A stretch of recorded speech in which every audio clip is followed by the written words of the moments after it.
ইন্নামাল মুমিনুনা ইযা যুকিরাল্লাহু ওয়াজিলাত কুলুবুহুম ওয়া ইযা তুলিয়াত আলাইহিম আয়াতুহু যাদাতুহুম ঈমানা ওয়া আলা রাব্বিহিম ইয়াতাওয়াক্কালুন। চিৎকার দিয়া বলেন সুবহানাল্লাহ। বাবারে, আমার আল্লাহ বলে দিয়েছে ইন্নামাল মুমিনুনা আল্লাযীনা ইযা যুকিরাল্লাহ, মুমিন বান্দা ওদেরকেই বলা হয়, মুমিন বান্দা ওরারই কোয়া হয় যেই বান্দাগুলা আল্লাহ রাব্বুল আলামিনের নাম শোনা মাত্র আল্লাহ এমন আল্লাহ তেমন, আল্লাহ বড় থেকে বড়, আল্লাহর বড়ত্ব যখন শুনে শোনা মাত্র কিংবা তো বান্দা কোন বান্দা তার চোখের সম্মুখে কানে দেওয়া যায় আল্লাহরে আল্লাহ বলে ডাকতেছে, কিংবা তো আল্লাহ রাব্বুল আলামিনের জিকির করতেছে, শুনতে দেরি হয়, বান্দা যারা ঈমানওয়ালা হয়ে যায়, বান্দা আকলমান হয়ে যায়, আল্লাহ রাব্বুল আলামিন বলে সঙ্গে সঙ্গে ওই বান্দাগুলার দিলের মধ্যে ওয়াজিলাত কুলুবুহুম, আমার বান্দাগুলার কলবের মধ্যে, আমার বান্দার দিলের মধ্যে সঙ্গে সঙ্গে আমি আল্লাহর ভয় পয়দা হয়ে যায়। সুবহানাল্লাহ। বলে কোন বান্দাগুলার যখন আল্লাহ রাব্বুল আলামিনের বরত্ব শুনে, বরত্বর বয়ান শুনে, আল্লাহ বড় থেকে বড় এমন কথাগুলা শুনে, এ বাবারে সঙ্গে সঙ্গে যখন ওয়াজিলাত কুলুবুহুম, দিলের মধ্যে আল্লাহর ভয় পয়দা হয়ে যায়, কম্পন পয়দা হয়ে যায়, কাঁপতে থাকে, আল্লাহ আমি তো গুনাহগার, আমি তো গুনাহগার, আল্লাহ আমি আপনার প্রতি ভয় পয়দা হয়ে গেল, দেখতেছি কেমনে আপনারে আল্লাহ ডাকে, আমি তো ডাকতে পারি না, আমি তো ডাকতে পারি না গো আল্লাহ। ও রব্বুল আলামিন, আমি আল্লাহরে মাফ করে দাও। দিলের মধ্যে যখন ভয় পয়দা হয়ে যায়, হযরত ওসমান গনির নাম আমরা শুনছি কি শুনি নাই? জুড়ে গান। হযরত ওসমান গনি সর্বদাই দিলের মধ্যে, কলবের মধ্যে, অন্তরের মধ্যে আল্লাহর ভয় পয়দা হয়ে থাকতো। কোন সময় এমন হয় নাই রাত আর দিনের ভিতরে ওসমান গনি একটা সময়ের জন্য আল্লাহকে ডাকে না। হযরত ওসমান গনি একদিন কবরের সামনে দাঁড়াইয়া দাঁড়াইয়া চোখে দিয়া জল বাইর করে করে কান্দে, দয়ার আল্লাহ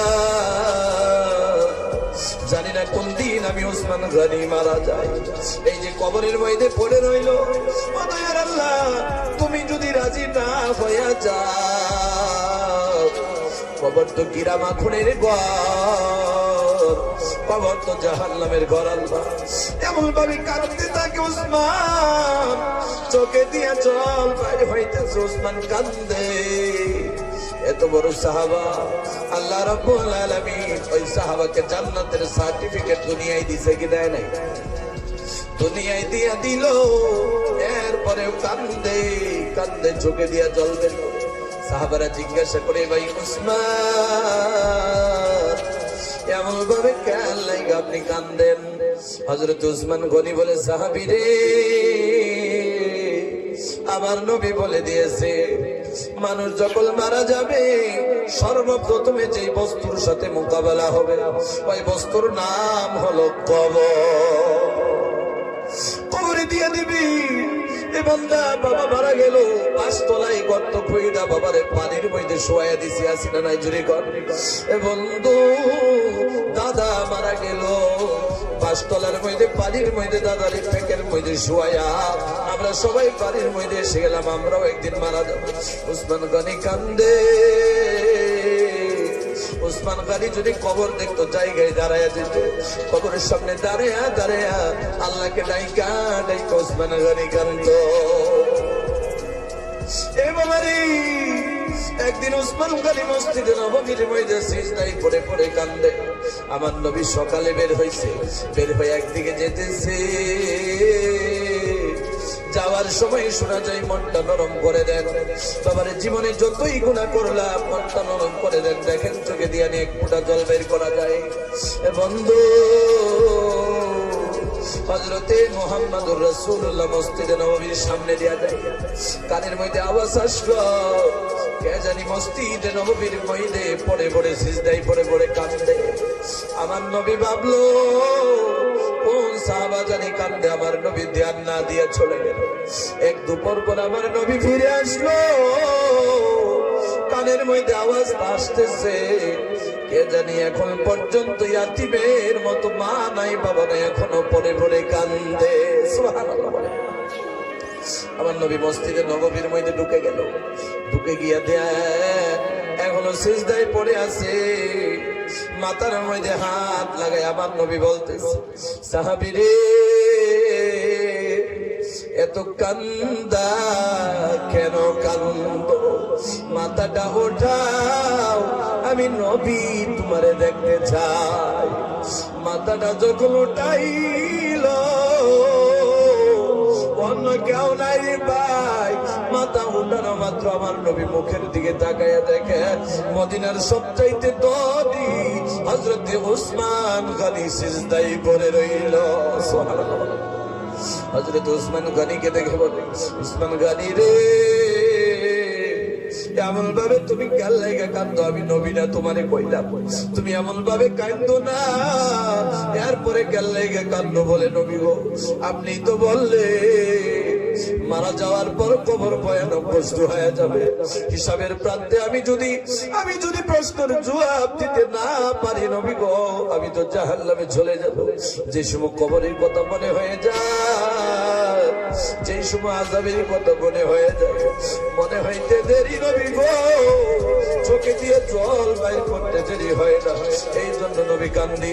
আমার নবী বলে, উসমান গনি রে, আর এমন ভাবে কান্দো না, আমি নবী কথা দিলাম, আমি নবী তুমি উসমান রে বলে দিলাম, যেদিন তুমি মারা যাইবা, আমি তো তুমি যেদিন মারা যাইবা কবরের মধ্যে তোমাকে শোয়া চলো, সবাই চলে আসবে, সবাই চলে আসার সঙ্গে সঙ্গে কবরে মুনকির নকির আসার আগে আগে আমি নবী তোমার কবরে হাজির হয়ে যাব। সুবহানাল্লাহ জোরে বলেন। আমি নবী হাজির হয়ে যাব, যার কবরে আমার নবী হাজির হয়ে যায়, ওই কবরটা জাহান্নামী হতে পারেনি, জোরে পান হইতে পারেনি। একটু জিকির করি লা ইলাহা, জোরে বলি লা ইলাহা।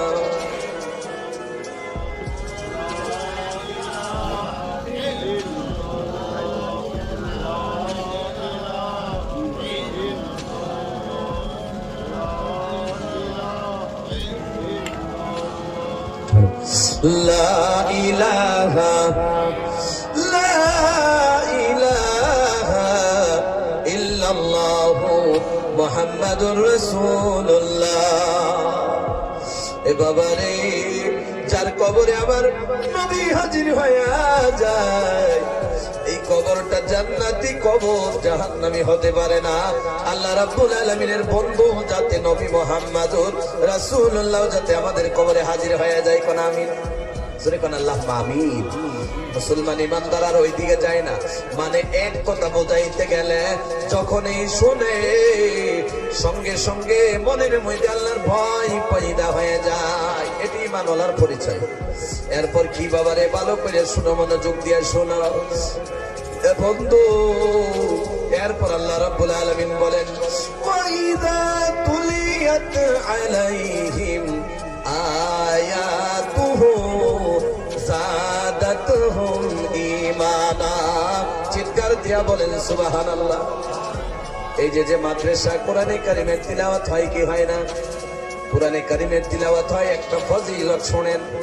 কোরআনের কারিমের তিলাওয়াত যদি হয়, এলাকার মধ্যে যত কবর থাকুক না কেন, এই তিলাওয়াতের সওয়াব আল্লাহ রাব্বুল আলামিন প্রত্যেক কবরে পৌঁছায়া দেয়।